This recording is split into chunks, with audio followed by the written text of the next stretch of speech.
ప్రియతమ నరేంద్ర మోడీ గారి ఆశీస్సులతో గౌరవ పార్లమెంట్ సభ్యులు మన బండి సంజయ్ అన్న గారి సహకారంతో నేను 3వ వార్డుకు కమలం పువ్వు గుర్తు మీద పోటీ చేస్తున్నాను.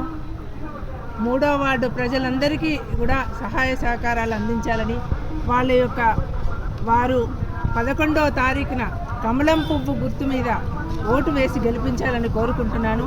నేను ఈ వార్డు సందర్శించినప్పుడు, నేను తిరుగుతున్నప్పుడు వాళ్ళ యొక్క సమస్యలు చూస్తున్నాను. వాటర్ సమస్య కానివ్వండి, డ్రైనేజీ కానివ్వండి, సీసీ రోడ్లు కానివ్వండి, పరిశుభ్రత కానివ్వండి, పెన్షన్స్ కానివ్వండి, మరి ఇన్నేళ్ల పరిపాలన వాళ్ళు ఏం చేశారో అర్థం కావడం లేదు. ప్రతి గల్లీకి తిరుగుతుంటే సమస్యల పుట్ట. వాళ్ళ బస్ స్టాండ్ వెనక సైడ్ ఉన్న గల్లీ, ఆ లైన్లన్నింటి నుండి కూడా వరద మొత్తం కూడా జలమయమై వాళ్ళ యొక్క ఇల్లు చెరువులలో, సముద్రాలలో ఉన్నట్టుగా ఉన్నాయి. వాళ్లకు ఎట్లా అంటే సముద్రం మధ్యలో ఉన్నారా అనే విధంగా వర్షం దాటికి అట్లా ఉన్నారు. ఆ నీటిని మళ్లించే విధంగా కూడా వాళ్ళు ఏ సహాయ సహకారాలు అందించలేదని ఆ యొక్క వార్డు ప్రజలందరికీ కూడా మనకు తెలియజేయడం కలిగింది. ఇంకా సీసీ రోడ్ల నిర్మాణం కూడా ఆగిపోయింది. డ్రైనేజీ సిస్టమ్ కూడా అది ఇరువైపులా కాదు, వన్ సైడ్ కూడా కరెక్ట్గా జరుగుతలేదు. పరిసరాల పరిశుభ్రత కూడా ఏమీ పట్టించుకోవడం లేదు. వీటన్నింటి ఇంకా పెన్షన్స్ రాని వాళ్ళు వికలాంగులు, పెన్షన్ అర్హులైన వాళ్ళకు కూడా కనీస పెన్షన్ కూడా చేయించలేని దౌర్భాగ్య స్థితిలో ఉంది.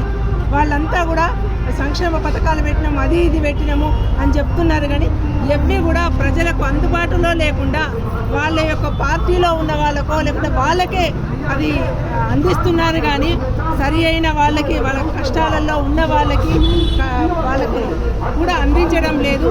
ఇది నిష్పక్షపాతంగా జరగాలి. ఎవరైతే ఇబ్బందులలో ఉన్నారో వాళ్ళకే ఈ 3rd వార్డు ఎక్కడ ఉందంటే జాతీయ రహదారికి పక్కనే నైబర్ ఆనుకొని ఉంది.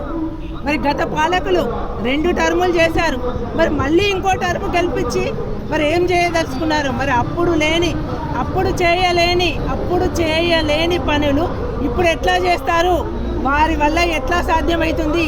ఇప్పుడు మేము వస్తామని భయభ్రాంతులకు లోనై ఇప్పుడు చేయడానికి ఇప్పుడు మేము చేస్తామని ఊకదంపుడు ఉపన్యాసాలు ఇచ్చి, ఊకదంపుడుగా వాళ్ళు నిర్ణయాలు పెట్టి, వాళ్ళు పెద్ద వాళ్ళని గల్లీలలోకి తిప్పుకుంటూ వాళ్ళు చేస్తున్నారు. ప్రజలంతా 3వ వార్డు ప్రజలు, ఓటర్లు, అన్న, తమ్ముడు, అక్క, చెల్లి అందరూ కూడా ప్రభాకర్ గారు వారు శాసనసభ్యులు, వారు గౌరవ స్థానంలో ఉన్నారు. మరి అన్న, మీరు గెలిచి ఇన్ని రోజులైంది, మరి 3వ వార్డు సమస్య మీ దృష్టికి రాలేదా?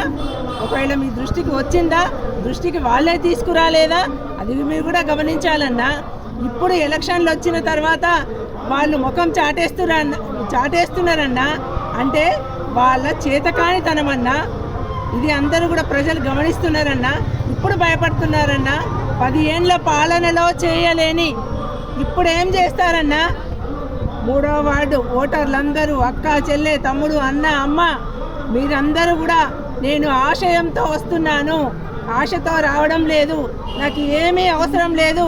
నేను కేవలం ప్రజాప్రతినిధిగా కలిసి 3వ వార్డు సమస్యల మీద మున్సిపాలిటీలో నేను గళం విప్పి మాట్లాడతాను. మీ శ్రేయస్సు కోసం అహర్నిశలు కష్టపడతాను. నాకేరు ప్రతి నెలలో ఒక దర్బార్ పెడతాను.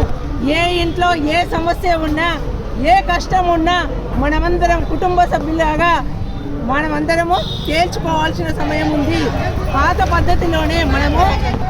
పద్ధతిలోనే మనమంతా కూడా కలిసికట్టుగా కుటుంబాలుగా చర్చించి మనమందరం సమస్యలకు పరిష్కారం చేయాల్సిన, మీ కుటుంబ సభ్యురాలుగా, కౌన్సిలర్గా కాదు, మీ కుటుంబ సభ్యురాలుగా నేను ఆ బాధ్యత తీసుకుంటానని మీ అందరి ముందు పదే విన్నవిస్తున్నాను.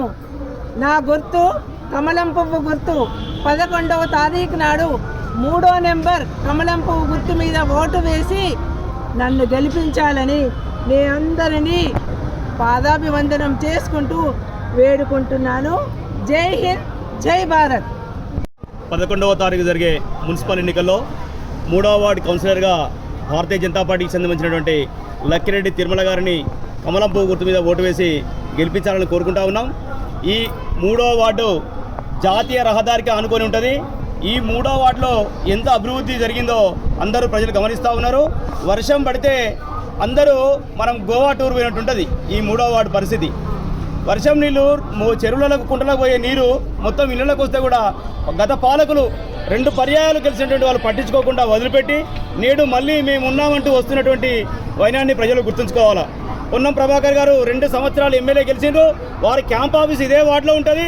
కనీసం వారు కూడా ఈ వార్డును పట్టించుకునే పరిస్థితి లేదు. కాబట్టి ప్రజలందరూ విజ్ఞులై ఒక్కసారి దెబ్బ తీస్తేనే వారందరూ కూడా ప్రజల శ్రేయస్సు కోరి పనిచేస్తారని గుర్తుంచుకోవాలా. కాబట్టి కమలం పువ్వు గుర్తు మీద ఓటు వేసి గెలిపిస్తారని ఆశిస్తూ అందరికీ నమస్కారం. జై భారత్.